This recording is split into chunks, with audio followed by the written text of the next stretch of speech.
నమస్కారం అండి. నేను డాక్టర్ సుధాకర్ మాట్లాడుతున్నాను. Interventional pain physician from Epione pain management centre. మా పెయిన్ మేనేజ్మెంట్ సెంటర్స్‌లో చాలా కామన్‌గా చూసేదంటే నీ జాయింట్ పెయిన్స్ ఆర్ మోకాళ్ళ నొప్పులు. సో, ఒక 45 ఇయర్స్ నుంచి మొదలుపెట్టి ఆల్మోస్ట్ 65, 70, 75, 80 ఇయర్స్ వరకు కూడా ఈ మోకాళ్ళ నొప్పులు అనేది చాలా కామన్‌గా చూస్తుంటాము.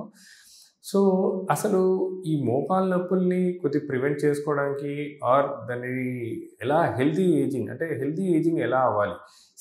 మోకాళ్ళ అరుగుదల అనేది is not a disease. It's a degenerative process. అంటే ఒక 35, 40 ఇయర్స్ తర్వాత ప్రతి మనిషిలో ప్రతి ఆర్గను, ప్రతి టిష్యూ డీజనరేట్ అవుతుంటుంది. అయితే నీ జాయింట్ వచ్చి వెయిట్ బేరింగ్ జాయింట్ కాబట్టి ఎప్పుడైతే అది డీజనరేట్ అవుతుందో అప్పుడు నొప్పులు రావడం మొదలుపెడుతుంది.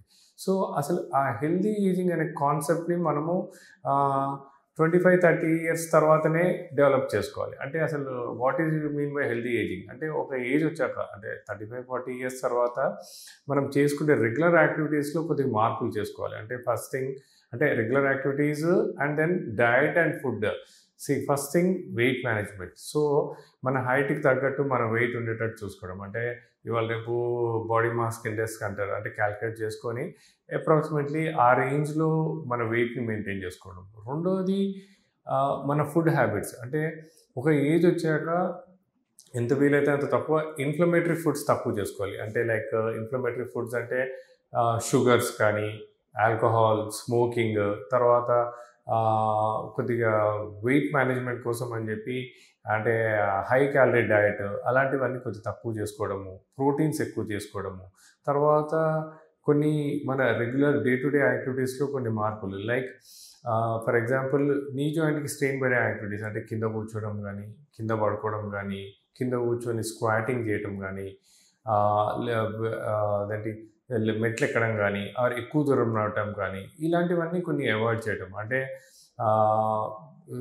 ఒక ఏజ్ వచ్చిన తర్వాత లిఫ్ట్ ఉన్న చోట లిఫ్టే యూజ్ చేయడము, లిఫ్ట్ లేని చోటనే స్టెప్స్ యూజ్ చేయడము, తర్వాత ఎక్కువ దూరం నడవటము, ఎక్కువసేపు నిలబడటం అవాయిడ్ చేయడము, తర్వాత ఇంకోటి ఇప్పుడు ఈ జాగింగ్, వాకింగ్ అనేది కొద్ది వరకు తక్కువ చేసుకొని దట్టు జాగింగ్, వాకింగ్ చేసినప్పుడు హార్డ్ సర్ఫేసెస్ మీద చేయకుండా మట్టి మీద కానీ గ్రాస్ మీద చేయడము.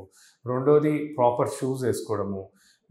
ఇంకోటి ఏంటంటే more than walking and jogging, walking చేయాలి, walking is good for health, but at the same time pure health కోసం అని చెప్పి వాకింగ్ కాకుండా there are other sorts of exercises like breathing exercises, stretching exercises.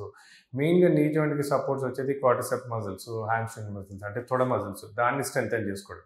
So, ఒక age వచ్చాక 35, 40 years తర్వాత first thing dietary modifications చేసుకోవడం. అంటే high calorie diet తక్కువ చేసుకొని, ఇన్ఫ్లమేటరీ ఫుడ్స్ తక్కువ చేసుకొని, హ్యాబిట్స్ లైక్ ఆల్కహాల్, స్మోకింగ్ తక్కువ చేసుకొని, ప్రోటీన్ డైట్ ఎక్కువ తీసుకొని, కాల్షియం సప్లిమెంట్స్ తీసుకొని, న్యూట్రిషనల్ సప్లిమెంట్స్ తీసుకొని, తర్వాత కొన్ని preventive measures like knee joint మీద స్ట్రెయిన్ పడే యాక్టివిటీస్ అన్నీ తక్కువ చేసుకొని, నీ జాయింట్కి support systems like quadricep strengthening, hamstring strengthening ఇవన్నీ చేసుకున్నట్టయితే ఈ డీజనరేటివ్ ప్రాసెస్ అనేది కొద్ది వరకు స్లో చేయొచ్చు. స్లో చేయటమే కాకుండా ఎప్పుడైతే బాగా డీజనరేట్ అయ్యి ప్రాబ్లమ్ చేస్తుందనుకోండి, దాన్ని మళ్ళీ రీజనరేట్ చేసుకొని ఫర్దర్గా మళ్ళీ వీ కెన్ కంటిన్యూ. సో, అలా ఒక హెల్దీ ఏజింగ్ అంటే డీజనరేట్ అయిన టిష్యూని మన ప్లాస్మా పద్ధతి ద్వారా రీజనరేట్ చేసుకొని major interventions like major surgeries కానీ, మేజర్ ఆపరేషన్స్ కానీ అవాయిడ్ చేసుకొని ఒక హెల్దీ ఏజింగ్ తోటి లైఫ్ని ఒక ప్రొలాంగ్ చేసుకుంటూ ఒక అంటే ఎక్కువ మేజర్ ఇష్యూస్ లేకుండా హెల్దీ ఏజింగ్ తోటి we can continue our life. Thank you.